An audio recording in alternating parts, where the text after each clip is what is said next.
What's up guys, welcome back to another video. Today I'm going to be talking about what you should know before you start competing. I would search for these videos during my prep, before my prep, and I couldn't find a lot. I hope this video helps other people out as I was in your shoes before, thinking about competing and not knowing a ton about it, educating myself, reading books about it, watching people compete to learn more about it. I made a notes app on my phone of stuff I wanted to talk about. Okay, things to think about before you start competing. I really wish I would have known this stuff. So, one, it's expensive. My bikini was $600 with a discount.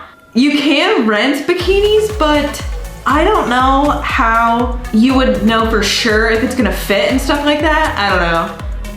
I know you can though. I just didn't look that much into it. But yeah, bikinis are expensive. The food, healthy food is expensive.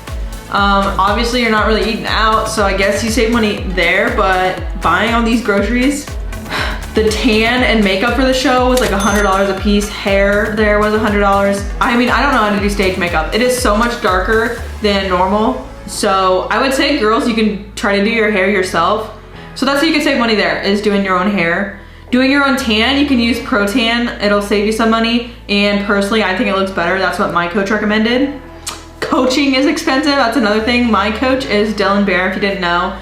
If you wanna go to him, I highly recommend, say that I sent you, but maybe I'll get a lollipop. What else is expensive, Tori? I don't know, I go over it more in my prep guide, but off the top of my head, I mean, I had to buy hair extensions for the show. The jewelry, the heels, that stuff's not really that expensive. I just got it on Amazon, and then the shoe fairy for the heels. I got 5-inch heels, by the way, for the girls bikini. I'm only 5'2", so I got the 5-inch heels. So that's a lot of the expensive stuff. I can't think of more off the top of my head right now, but it is really expensive. Also, it's addicting. Yeah, it's addicting. Like, you want to prep.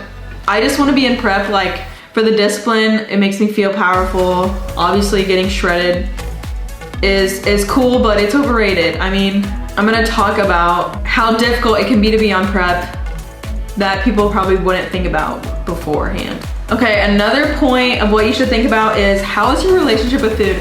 If you already have a rough relationship with food, really think about if you want to compete, because your coach either gives you macros or a meal plan. You have to follow it if you want to be successful.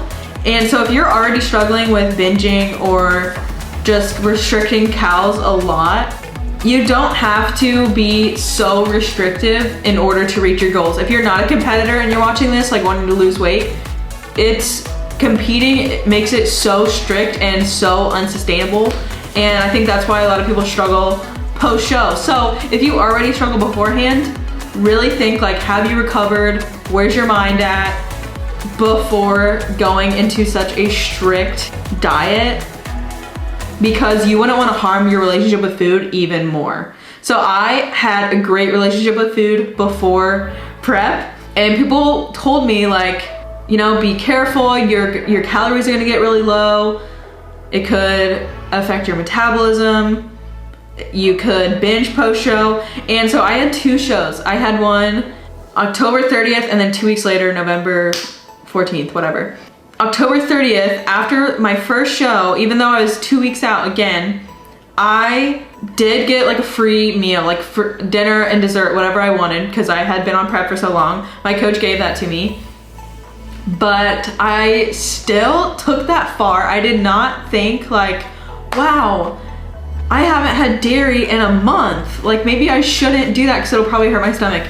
No, I did it anyway. I was not thinking. I had cheese pizza, I had a hamburger, I had ice cream, like I had all this stuff. My stomach hurt, I was so bloated, barely could move. My stomach hurt so bad after eating like that.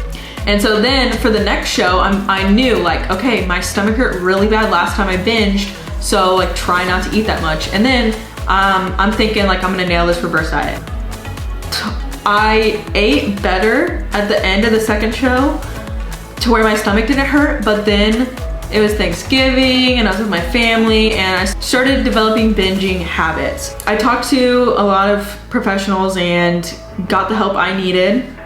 And I haven't binged since like January, and it's May now. So I really only struggled for 2 months post-show. It still was a lot, and it really affected how I felt about my body and mentally. So that's why I'm just telling you, I didn't even struggle with food before. Not everyone's gonna struggle with binging because they compete. Like, that's not how it works. But if you already struggle, just think about it, keep it in mind before wanting to compete. Let's talk about the friends and family aspect. So I would go out to eat with my friends and family, order a water or lemon water or whatever, or you can bring your meal in Tupperware. That is probably one of the hardest things I've ever done, is watching a group of people that you love. I mean, me and my friends always, if in my town, I guess, oh, you wanna do something, you wanna hang out, we'd always go out to eat. So for 20 weeks, like, not going out to eat with my friends was extremely hard. You have to have like a different kind of willpower to do that. I did it multiple times and it was okay, but I mean, I'm telling you, it was extremely difficult. And it just, I mean, it makes you feel good because you're so disciplined and powerful, but then also it's like, you have to go back and think about your why. Why am I doing this? You chose to diet, you chose to be on prep. You have to think about that. And your friends and family might not understand. And that's totally okay because you're the one prepping. I truly think that prep was harder mentally than physically. Yes, your body is tired. You're doing all this cardio, you're training 5 days a week. And so it is hard physically, but mentally it is extremely hard. I feel like it is all mental. Going to the gym, doing cardio when you're freaking tired. Like, I would wake up at 8 a.m. and do cardio just to get it out of the way. And I would be like a zombie. I would call my mom and tell her, like, I am struggling, I do not want to do this. And she would help me, just talk to me, entertain me. My metabolism isn't the greatest, so my cardio got up to 75 minutes a day, closer to my show day. It increases throughout prep. You don't want to start like super high. So I remember I started like 20 minutes and it got up to 75. I think that if you stick to it, you will feel amazing. You will feel so powerful, like you're in control of yourself, and it feels great. Because you did that, you completed that. But it is not for everyone, it's not easy. It's not a way to just get skinny fast, it is a sport. So unless you're very interested in the sport itself, if you have passion for it, I wouldn't do it, I wouldn't participate. Okay, now that we've talked about the things that could prevent you from going on prep, if you're still very interested, let's talk about the good things that I can kind of educate you on or just help you understand more about it. The average prep is 10 to 20 weeks. I prepped for 20 weeks and I like it because it's a slow and steady cut, whatever, deficit that I'm in. Throughout time, I decrease my calories, usually coming from carbs and fats, and increase cardio over time. If you're a lower body fat percentage, of course you can do 10 to 12 weeks or 12 to 16 weeks, whatever. But if you're higher body fat, which is me right now, I'm 18 weeks out. I started in a deficit at 20 weeks out and I body recomped before this. Finding a coach is very important. If you're gonna spend money, if you're gonna go all out on one thing, it has to be your coach.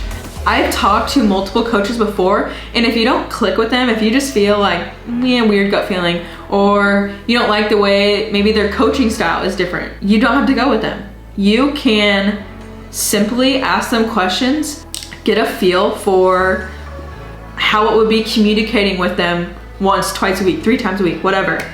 Because it is very important. You're hiring them to work for you. So just because you talk to one person and you're like, oh, well, whatever, I'm just gonna go with it. You don't have to. You totally don't have to. I click well with my coach because he gets to the point, yet he's supportive. He's very knowledgeable. I look up to him a lot, but not everybody clicks with everyone, and you can make the decision yourself. Maybe you don't want a meal plan. Maybe you want macros because you want to pick your foods. For me, that is important because I hate vegetables. If somebody were to tell me like you have to eat vegetables with every single meal, I would be like, I'm not doing that. I can't do it. My coach gives me macros so I can choose what I want to eat. And honestly, that really helps because if I want to include chocolate chips in my pancakes, whatever, I can do it. Next is posing. Posing can make or break you. Your physique can change so much just with posing, lighting, etc. If you're just starting out, definitely get a posing coach. I think I had 4 sessions with my posing coach.